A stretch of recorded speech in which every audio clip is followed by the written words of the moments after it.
Bonjour, bienvenue à l'atelier Artis, bienvenue chez Artis Coaching. Je me présente, pour ceux qui ne me connaissent pas encore, Anne Angebaud, coach et consultante en communication. Le thème du jour va être de sortir de ce triangle dramatique dont certains ont vu les conséquences désastreuses dans une précédente vidéo. Le fameux modèle de communication qui dysfonctionne. Eh bien, aujourd'hui, nous allons nous intéresser à la façon de sortir de ce triangle dramatique pour pouvoir aller vers une communication positive. Pour cela, je vais vous apprendre à vous mettre dans tous vos états. P-A-E. Jusque-là, ça ne vous dit peut-être pas grand-chose, sauf pour certains d'entre vous qui connaissent déjà l'analyse transactionnelle et son fondateur, Eric Berne.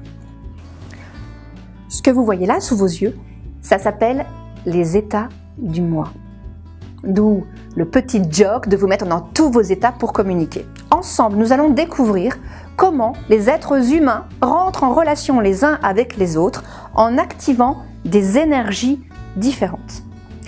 Nous allons faire cela sous la forme d'un petit jeu de devinette. Si vous êtes prêts à jouer avec moi, je vais vous faire deviner chacun des états. Le premier état du moi, dont l'initiale est un P, consiste à s'adresser ou à se comporter envers les autres d'une manière très normative, très je sais comment il faut faire, je vais te montrer comment il faut faire, je vais m'occuper de toi.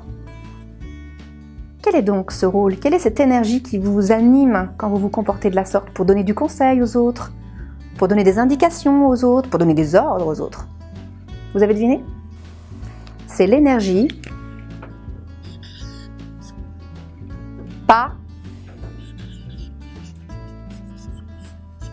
l'énergie du parent. D'accord? En chacun de vous, il y a une énergie parentale. Deux types d'énergie parentale. La première, et je vous en ai déjà un petit peu parlé là, dans les minutes d'avant, c'est quand vous donnez des ordres. Je te demande de, tu devrais, il faut que, je dois absolument. Toutes ces injonctions, ces ordres, c'est l'énergie du parent normatif. Une deuxième énergie, toujours dans le parent, c'est tout ce qui vous amène à prendre soin de l'autre, à porter une attention, à être tourné envers autrui. C'est ce qu'on appelle l'énergie du parent nourricier. Dans cette énergie du parent, vous vous comportez et vous communiquez avec les autres comme si, en fait, vous vouliez prendre soit soin d'eux dans votre parent nourricier, soit comme si vous vouliez donner des indications, des conseils, des préceptes, des principes aussi. Voilà, c'est tout votre côté moralisateur dans l'excès du parent normatif. Ça, c'est une première énergie qu'on active en communication. Il y a d'autres énergies. Je vous propose de nous intéresser à l'énergie du grand E. Quand vous dites « Ah yes, j'ai eu cette promotion » et que vous vous exprimez avec spontanéité, par exemple, quand vous vous mettez à bouder ou à râler dans votre coin, autre exemple, quand vous contestez systématiquement tous les changements dans l'entreprise ou toutes les modifications de fonctionnement à la maison, alors dans quelle énergie est-ce que vous êtes? Ça commence par « en ». Vous êtes dans l'énergie de l'enfant.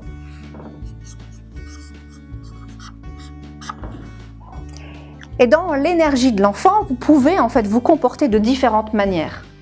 Soit vous vous comportez dans l'obéissance, c'est-à-dire qu'en fait, vous exécutez des choses qu'on vous demande de faire. Pascal, je te demande de me rapporter ce rapport vendredi soir avec les outils de reporting qui vont avec pour la réunion de lundi. Et à ce moment-là, on voit Pascal qui dit « Ok », dit « Bon, d'accord ».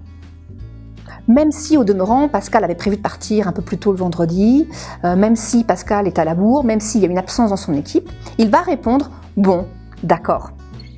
Pascal active son énergie d'enfant adapté dans l'obéissance. Aussi bien Pascal aurait pu répondre à cette demande de son patron en disant « Attendez, pas question, ce week-end pour moi, je l'ai posé déjà depuis belle date, alors jamais je peux pas rendre ce reporting, c'est juste pas possible quoi. Je m'assois pas sur mon week-end, chef. » Et là, on voit en fait une nouvelle énergie, qui est l'énergie de l'enfant. Peut-être que vous l'avez en tête, l'enfant rebelle.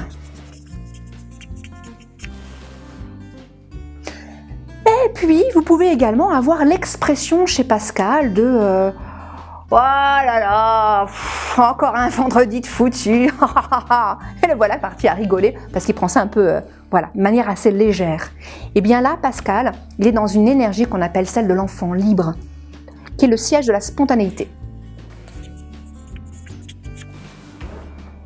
Voici les 3 types d'énergie que vous pouvez activer en communication quand vous activez votre énergie d'enfant. D'accord? Et il nous reste bien sûr à nous intéresser au grand A. C'est le A de quoi, à votre avis? Je vous aide. Un D. C'est l'énergie de l'adulte. Je suis sûre que vous aviez deviné. Et là, on entrevoit la porte de sortie du triangle dramatique. Car déjà, je peux vous le dire, c'est en activant votre énergie d'adulte que vous allez pouvoir entrer dans une communication constructive, bienveillante, positive. Chut, c'est pour plus tard.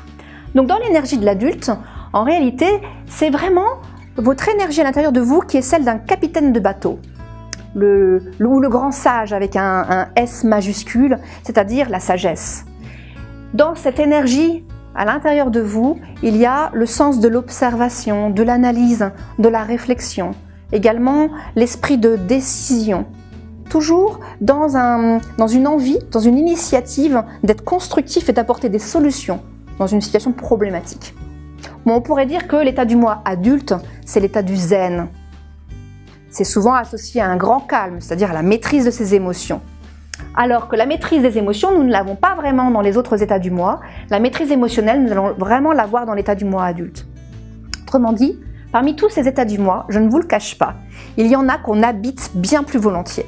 Certains d'entre vous se seront reconnus dans le parent normatif. Tu devrais, il faut, on doit absolument, d'accord? Donc beaucoup de normes, beaucoup d'injonctions. D'autres vont se reconnaître dans le parent nourricier. Alors on les voit s'affairer toujours aux petits soins vis-à-vis des autres, faisant preuve d'altruisme, parfois de manière excessive, il faut bien le dire. Ou d'autres vont se reconnaître dans leur énergie d'enfant, soit dans l'obéissance, avec cette capacité en fait à exécuter les choses qu'on leur demande au quotidien, que ce soit au travail ou à la maison, ou dans une capacité de contestation, ou au contraire dans une grande spontanéité, c'est-à-dire dans l'enfant libre, qui est le siège des émotions, ici. Alors, c'est pour ça que je vous parlais de vous mettre dans tous vos états, vous l'avez compris, 7 états du moi, d'accord, qui vous permettent d'être plus ou moins agile en communication. Parce que ça, c'est vous, à gauche. Mais vous avez bien vu que j'ai dessiné aussi quelqu'un d'autre à droite. Alors, à droite, c'est la personne à qui vous vous adressez. C'est votre N+1, votre patron, ça peut être votre directeur de service, votre époux, votre épouse, un ado, un de vos enfants, un collègue, un membre de votre famille, que sais-je, c'est n'importe qui. C'est vous, c'est moi, en communication. Eh bien, la personne, elle est constituée des mêmes états du moi que vous-même. C'est-à-dire qu'on va retrouver ici l'état du moi parent, l'état du moi adulte et l'état du moi enfant. Et là, vous voyez que le modèle de communication commence à se complexifier parce que potentiellement, vous avez plein de façons d'entrer en relation avec l'autre. Vous pouvez entrer en relation à partir de votre énergie du parent. Géraldine, il me faut absolument l'ordre du jour pour la réunion de lundi matin. Parent normatif. Eh bien, quand vous activez cette énergie-là, chez l'autre, ce que ça va activer de manière automatique, c'est son état du moi enfant.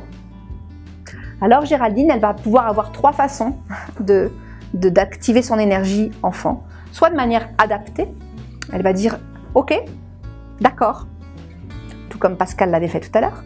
Soit de manière rebelle, en contestant cet ordre, prétextant qu'elle n'a pas le temps, ou qu'elle a été prévenue trop tard. Ou bien dans l'enfant libre. Alors l'enfant libre, on le voit s'exprimer à travers des par exemple. On le voit beaucoup sur le plan corporel, l'enfant libre, s'exprimer dans sa spontanéité. Elle peut lever les yeux aussi, elle dit n'importe quoi, par exemple. Et là, on voit effectivement cette personne activer cette énergie de l'état du moi enfant. Ce qu'il est vraiment essentiel que vous compreniez dans mon propos, c'est qu'à partir du moment où vous activez une énergie en vous, vous allez déclencher en réponse, par automatisme, une autre énergie chez l'autre. En vous comportant dans votre parent, alors vous incitez l'autre à se comporter dans son état du moi enfant. De la même manière, si vous vous comportez dans votre état du moi enfant, par exemple dans l'enfant adapté, en disant « Ah ben je sais pas, on m'a rien dit, ah ben je sais pas faire », d'accord? Eh bien à ce moment-là, vous allez enclencher une réaction de type parent chez la personne à qui vous vous adressez. Comment ça tu sais pas faire? Mais pourtant, on l'a appris. On te l'a dit à la réunion de la semaine dernière. Et là, on est sur du parent normatif. Ou bien, une réaction complémentaire de l'ordre du parent nourricier qui dit « Bon, ok, laisse tomber, je m'en occupe. Je vais le faire. À ce moment-là, occupe-toi de ça et puis moi, je vais faire ça à ta place. » Et pour ceux qui se sont intéressés au triangle dramatique, que je vous invite d'ailleurs à redécouvrir dans une autre vidéo de la chaîne YouTube, vous comprenez là qu'on retrouve les rôles du triangle dramatique victime, persécuteur, sauveur. Autrement dit, quand vous êtes beaucoup dans le parent normatif ou dans le parent nourricier à l'excès, vous allez vous comporter en rôle de persécuteur. Quand vous êtes beaucoup dans l'enfant, vous vous comportez beaucoup dans un rôle de victime. Dans tous ces états du moi, pour le moment, nous avons peu parlé de l'état du moi adulte qui va s'adresser à l'état du moi adulte de l'autre. Eh bien, c'est ici la porte du succès dans une communication positive et constructive. C'est ici que nous trouverons, là, les voies d'accès à l'assertivité. L'assertivité, c'est un autre épisode dans la série Artist Coaching et je vous invite à vous inscrire sur le site artistcoaching.com ou bien à rejoindre la chaîne YouTube et à devenir un de nos abonnés. Maintenant que vous savez, il est grand temps, je crois, que vous fassiez. À très bientôt.